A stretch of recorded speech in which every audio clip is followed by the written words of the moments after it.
Halo guys, Assalamualaikum warahmatullahi wabarakatuh. Ya, ketemu lagi. Oke, jadi hari ini kita akan membahas dua konfigurasi mesin yang sangat populer di sports car maupun supercar dan banyak sekali fansnya ya. Oke, jadi hari ini kita akan bahas mengenai konfigurasi cross plane versus flat plane. Oke, jadi kita langsung saja ya. Oke, jadi kita mulai dari bentuknya dulu. Oke, saya mulai dari yang flat plane dulu ya. Jadi flat plane ini adalah bentuk crankshaft atau kruk as ya, yang bentuknya itu dia pin pistonnya itu berada di satu bidang yang sama. Jadi kalau misalkan dilihat gambarnya, maka nanti si flat plane ini akan membentuk bidang seperti ini, satu bidang aja ya. Nah di sini bidangnya bidang vertikal. Oke, lalu posisi pin pistonnya di sini 1, 2, 3, 4. Jadi pistonnya nanti di sini ya. Nah, di sini. Nah, kalau dilihat dari depan, maka konfigurasi flat plane dia akan membentuk gambar seperti ini ya. Jadi pin piston yang ini ya, yang 1 dan 4 akan diisi oleh piston 1, 5, 4, dan 8 ya. Jadi piston di silinder 1, silinder 5, silinder 4, dan silinder 8. Sementara pin yang di bawah akan diisi oleh piston di silinder 2, 6, 3, dan 7. Oke, jadi ini secara bentuk flat plane ya. Jadi sesuai namanya flat plane, jadi dia di satu bidang saja. Nah, sementara cross plane, nah ini agak sedikit rumit karena nanti si susunan dari pinnya itu tidak di satu bidang, tapi dia akan berada di dua bidang. Nah, jadi kalau teman-teman bisa lihat di sini, maka nanti si pin pistonnya itu akan ada yang posisinya di bidang yang vertikal. Berarti di sini pin piston 1 dan pin piston nomor 4. Sementara nanti di bidang horizontalnya itu ada pin piston 2 dan pin piston 3. Nah, kalau dilihat dari depan, maka teman-teman bisa lihat bahwa nanti pistonnya itu nanti pin yang nomor 1 akan diisi oleh piston di silinder 1 dan 5. Kemudian di pin nomor 2 itu diisi oleh piston di silinder 2 dan 6. Pin piston 3 diisi oleh piston 3 dan 7. Lalu terakhir di pin piston 4 dia akan diisi oleh piston di silinder 4 dan 8. Nah, ini sesuai dengan konfigurasi V8 yang akan nanti kita jelaskan ya. Oke, seperti itu. Oke, nah itu dari bentuknya. Jadi kalau dilihat dari depan, cross plane akan membentuk seperti tanda plus atau tanda X, makanya namanya cross. Cross itu kan silang ya. Cross plane. Jadi di situ ada dua plane yang cross gitu bentuknya ya. Oke, nah sekarang bagaimana karakteristik dari keduanya? Nah, sebelum kita lanjut ke karakteristik masing-masing dari flat plane dan cross plane, saya mau menjelaskan dulu tentang fundamental dari primary balancing dan secondary balancing. Oke, apa itu? Nah, jadi ketika piston itu bergerak, ya bergerak naik turun si pistonnya ya, nah, dia itu akan memberikan gaya atau inersia. Nah, jadi misalkan pistonnya bergerak ke atas kita, cek, atau pistonnya turun ke bawah, cek. Nah, maka di situ akan terjadi ketidakseimbangan. Jadi bisa dibayangkan kalau pistonnya itu seperti menonjok gitu ya. Nah, ketika menonjok gitu kan, dek, itu kan menimbulkan getaran kan. Nah, begitupun ketika pistonnya turun ke bawah, dek gitu ya. Nah, dia memberikan getaran juga kan. Nah, itu nanti dinamakan primary forces. Nah, makanya biasanya kalau misalkan kita punya mesin satu silinder, itu dia di bawahnya ada balancernya kan. Nah, jadi balancer yang ini fungsinya untuk meng-counter primary balancing tadi. Jadi ketika pistonnya naik ke atas, balancernya kan ke bawah. Nah, nanti gayanya saling menghilangkan. Nah, jadi di situ ada primary balancing. Jadi primary balancing itu diakibatkan oleh gerakan piston yang atas bawah. Nah, makanya biasanya mesin 2 silinder atau multi silinder yang genap itu dia biasanya lebih halus ya. Karena nanti gerakan antar pistonnya itu didesain untuk saling meng-cancel si gayanya tadi. Jadi ada satu piston yang naik, maka nanti ada satu piston yang turun. Begitupun sebaliknya kan. Nah, itu primary balancing. Nah, nanti selain ada primary, ada juga secondary forces. Nah, secondary balancing nanti ya. Jadi itu bagaimana? Nah, jadi kalau secondary forces itu timbul ketika pistonnya itu bergerak. Jadi kan piston bergerak naik. Nah, kalau bergerak naik, kalau teman-teman perhatikan si setang pistonnya kan dia panjangnya maksimum kan? Maksimum. Nah, terus pistonnya kan turun. Nah, nanti kan setang pistonnya itu di posisi miring kan? Miring. Dia belum sampai ke bawah pistonnya. Nah, ternyata nanti itu terjadi perbedaan kecepatan antara ketika pistonnya naik dan ketika pistonnya turun. Seperti itu. Kenapa? Karena ternyata nanti ketika pistonnya naik itu dia menempuh jarak yang lebih jauh daripada ketika pistonnya turun. Seperti itu. Ya. Jadi nanti ada ketidakseimbangan. Nah, jadi nanti ketika posisi pistonnya naik ke atas atau dia turun ke bawah di posisi paling bawah, maka di situ secondary force-nya itu ke atas arahnya. Ya. Nah, ketika pistonnya berada di tengah-tengah sebelum dia turun gitu ya, atau ketika posisi stang pistonnya miring, maka di situ secondary forces itu ke bawah. Seperti itu. Oke. Nah, ini nanti akan saya buatkan video penjelasannya biar lebih detail ya. Tapi untuk sekarang diterima saja dulu. Oke. Nah, sekarang saya sudah jelaskan itu dua gaya atau forces-nya. Nah, sekarang kita analisis dari mesin yang flat plane dulu atau konfigurasi flat plane. Oke. Kalau teman-teman lihat di sini di flat plane itu nanti ketika ada dua piston yang naik di atas ya, maka sesuai dengan konfigurasinya ini maka ada dua piston yang turun ke bawah ya. Nah, teman-teman bisa lihat di sini ada primary forces-nya yang merah ya. Nah, perhatikan. Jadi ketika posisinya seperti ini, maka dua piston yang naik itu primary forces-nya akan di-cancel oleh yang turun. Ya, primary forces. Jadi di situ terjadi primary balancing. Oke. Nah, tapi kalau teman-teman lihat di sini ya, secondary forces-nya, perhatikan di sini kan si posisi stang pistonnya kan maksimum. Ini juga maksimum kan? Nah, di bawah juga dia posisi stang pistonnya itu maksimum, tapi ketika posisi pistonnya di bawah. Gitu ya. Jadi balancernya di atas gitu kan ya.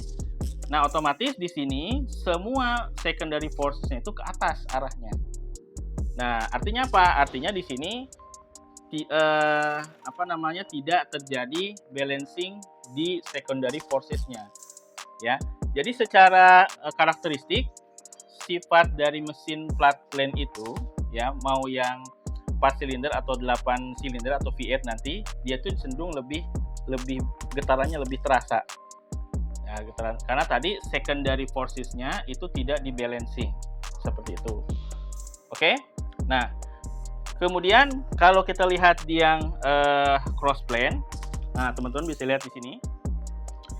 Di cross plane itu ya sama juga nanti untuk primary-nya akan di-balancing karena nanti ada sepasang piston yang naik, yang ini ya. Ini yang ini sama yang ini. Oke. Kemudian nanti ada sepasang lagi yang turun. Jadi secara primary dia di-balancing sama juga ya. Oke. Kemudian nanti untuk secondary-nya, nah ini yang menarik. Jadi untuk mesin cross plane ya, secondary forces-nya itu kalau teman-teman lihat di sini, ini kan secondary-nya maksimum ya. Karena dia posisi stang pistonnya maksimum, ini juga maksimum. Jadi secondary forces-nya ke atas. Nah, tapi kalau teman-teman lihat di sini, di posisi piston yang ini sama yang ini, dia kan posisinya tuh nanti gini. Stang pistonnya miring kan? Berarti nanti secondary forces itu ke bawah. Ini sama ini kan? Nah, ke bawah. Artinya di sini secondary forces-nya itu akan saling meng-cancel. Jadi terjadi balancing di secondary forces-nya. Nah, artinya apa efeknya? Efeknya adalah nanti mesin dengan konfigurasi cross plane itu akan lebih halus daripada mesin dengan konfigurasi flat plane. Karena tadi secondary forces-nya juga terjadi balancing seperti itu. Oke, jadi secara umum nanti mesin cross plane akan mempunyai getaran yang lebih minim daripada mesin flat plane. Oke, tapi nanti ada kelemahan dari konfigurasi cross plane ini ya, dari segi bentuk ininya, bentuk kruk asnya. Jadi kalau teman-teman bisa lihat di sini, tadi kan balancing primary balancing-nya kan terjadi antara silinder yang ini ya, dia ke atas kan, ini kan ke bawah. Jadi kalau teman-teman bayangkan nanti si kruk as sebelah kanan itu akan didorong ke bawah gitu ya, tak gitu ya. Sementara kruk as yang ini yang sebelah kiri dia akan ditarik ke atas kan. Otomatis nanti akan terjadi semacam torsi atau momen. Jadi gini. Nah, gini ya. Nah, sehingga nanti untuk mengcounter itu biasanya kruk as atau crankshaft dari crossplane itu dia lebih tebal, lebih berat, lebih kuat. Nah, karena untuk mengimbangi tadi momen atau torsi yang diakibatkan oleh proses primary balancing-nya tadi. Nah, kalau di mesin flat plane kan primary balancing-nya itu dikatakan tidak akan memberikan momen ya, karena satunya kan di sini, satu di sini ke atas, lalu di yang ke bawah di tengah kan, jadi tidak akan menimbulkan momen. Nah, di sini. Nah, jadi kalau di crossplane nanti kruk asnya atau crankshaft-nya lebih besar dan berat. Efeknya apa? Nanti secara putaran mesin dia tidak terlalu responsif kalau dibandingkan dengan nanti crankshaft dari flat plane. Jadi karena dia berat, besar, kuat gitu ya. Nah, jadi inersianya juga besar. Sehingga nanti secara bentuk case dari atau casing dari si crankshaft-nya sendiri dia juga lebih besar dan tinggi. Nah, jadi secara bentuk nanti bentuk V8 dari crossplane itu dia lebih tinggi karena untuk mengakomodir crankshaft yang lebih besar dan lebih kuat ini. Nah, kalau di flat plane dia crankshaft-nya cenderung lebih ringan, lebih kecil sehingga nanti dia mampu berputar lebih kencang RPM-nya. Gitu, ya.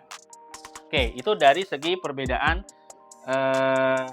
tadi primary forces, secondary forces, kemudian tadi ukuran dan bentuk dari si crankshaft-nya. Nah, sekarang kita bahas ini firing order-nya ya. Nah, jadi di sini saya ambil dulu yang flat plane ya, terus saya ambil setengahnya dulu, jadi satu bank silinder dulu. Nah, jadi kalau mesin flat plane yang 4 silinder, dia itu pembakarannya terjadi setiap 180 derajat. Jadi gini ya, set, muter 180 derajat, bam, bakar, muter 180 derajat, bam, bakar ya. Nah, jadi pembakarannya itu terjadi di interval yang sama, 180 derajat. Nah, bagaimana dengan mesin flat plane V8? Nah, karena V8 itu silindernya ya 2 kali lebih banyak, otomatis nanti pembakarannya terjadi di durasi atau interval yang setengahnya, jadi cuma 90 derajat. Jadi 90 derajat bakar, 90 derajat bakar, 90 derajat bakar. Nah, ya. Nah, jadi kalau kita lihat di sini, misalkan kita punya mesin V8 ya.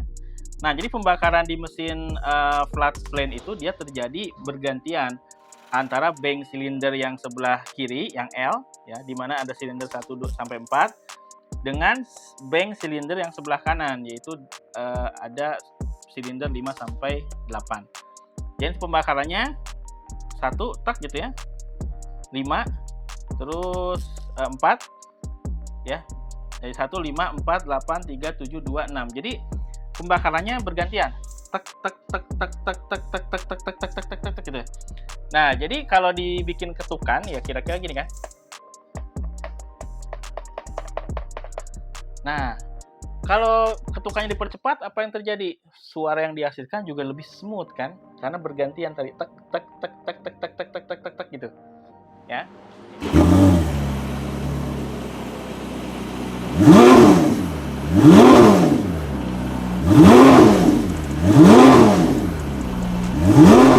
Oke.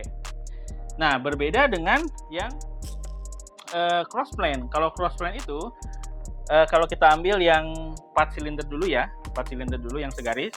Nah, pembakarannya itu terjadi di interval yang tidak sama. Jadi 180 derajat muter bakar, terus habis itu muter 90 derajat bakar, habis itu 180 derajat lagi bakar, habis itu 270 bakar. Jadi interval pembakarannya tidak sama. Nah, jadi secara suara dia cenderung lebih kasar gitu ya. Lebih ada berkarakter gitu ya.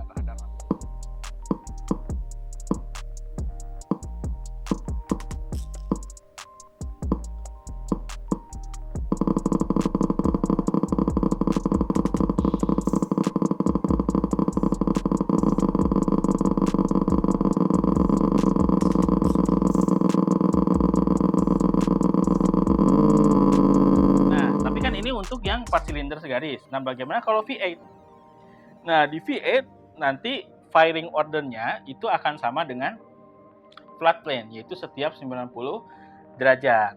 Nah, tapi nanti urutan pembakarannya dia unik. Kalau di flat plane itu kan satu, ya di silinder 1, silinder 5, nanti lanjut ya bergantian ya. Nah, kalau di cross plane itu nanti dia, misalkan kita mulai dari silinder 1, bakar gitu ya. Nah, dia pindah ke silinder 8. Nah, 8 nanti dia akan lanjut ke 6.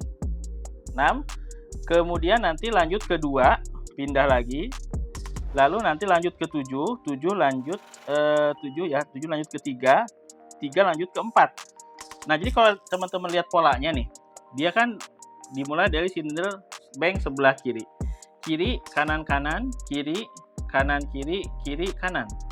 Nah, jadi ada waktu di mana si firing ordernya itu akan ada di satu bank silinder yang sama dan berurutan. Misalkan tadi di silinder 3 dan 4, kiri-kiri kan.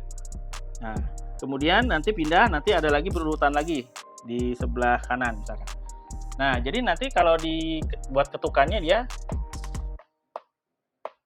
itu ya. Jadi tidak sama ininya, intervalnya. Beda sama yang flat plane kan.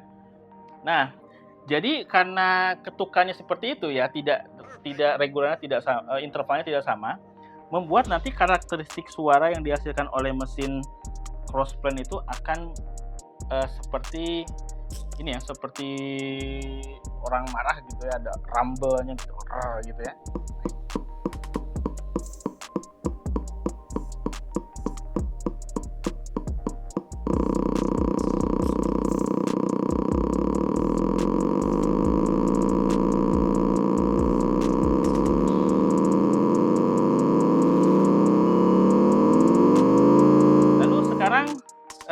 Apa nanti jadinya kelebihan dan kekurangannya? Oke.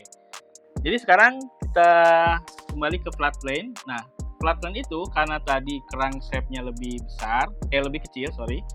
kecil, lebih ringan, maka dia akan punya RPM yang lebih tinggi, atau dia napasnya lebih tinggi karena dia material crankshaft-nya lebih ringan tadi. Nah, yang kedua adalah di proses scavenging-nya. Nah, jadi di mesin flat plane itu, tadi kan pembakarannya terjadi gantian. Jadi nanti secara scavenging, dia lebih bagus. Nah, scavenging itu kemarin adalah proses pembuangan ini gas buang ya. Jadi intinya, kalau dia bergantian, jadi misalkan kita bakar di silinder 1, nanti kan dibuang tuh ya pembuangannya. Kemudian kita pindah ke silinder 5, dibuang kan. Otomatis pembuangannya itu dia akan berjalan dengan lancar karena satu-satu kan, beres buang, baru pindah ke yang lain, beres pembakaran buang gitu. Nah, jadi secara scavenging atau aliran pembuangannya dia lebih lancar. Nah, itu juga nanti back pressure-nya akan lebih kecil seperti itu ya. Nah, kelemahannya dari mesin flat plane adalah tadi secondary imbalance-nya. Jadi karena dia posisinya tadi seperti ini, nanti secondary imbalance-nya tidak secondary forces-nya ya tidak ada balancing-nya. Jadi terjadi secondary imbalance atau ketidakseimbangan sekunder seperti itu ya. Oke, itu untuk flat plane. Kemudian untuk yang cross plane, kelebihannya tadi dia halus. Ya, getarannya lebih halus karena tadi secondary forces-nya terjadi balancing. Jadi ada nanti secondary balancing ya, secondary balancing. Oke, itu. Nah, kemudian untuk kekurangannya, tadi karena dia materialnya lebih berat ya, sehingga si crankshaft-nya tidak mampu berputar setinggi flat plane seperti itu, karena dia besar dan berat. Nah, kemudian tadi karena ada satu waktu di mana silindernya itu dibakar dalam urutan, jadi ngurut gitu ya, misalkan tadi 3, 4 gitu. Otomatis di sini terjadi back pressure dan exhaust scavenging yang kurang bagus. Karena kan ini istilahnya, ini kan nanti nyambung ke satu knalpot yang sama kan. Ini baru selesai dibakar, dibuang, lanjut ke silinder berikutnya, ini juga dibakar, dibuang. Nah, otomatis kan nanti gas buang dari silinder 4 kan akan ketemu gas dari silinder dari silinder 3 kan. Nah, sehingga nanti tuh terjadi back pressure dan scavenging-nya di situ kurang. Nah, kalau tadi kan di flat plane dia gantian. Kalau di sini dia ada satu waktu yang berurutan. Seperti itu. Oke, ya jadi mana pilihan kalian, cross plane atau flat plane? Tulis di kolom komentar ya. Oke, itu untuk penjelasan cross plane dan flat plane, mudah-mudahan bermanfaat. Nah, untuk penjelasan nanti primary force dan secondary force, saya akan buatkan videonya terpisah ya. Jadi tonton terus videonya, like dan subscribe kalau kalian suka video kayak gini. Oke, terima kasih. Sampai ketemu lagi di video selanjutnya.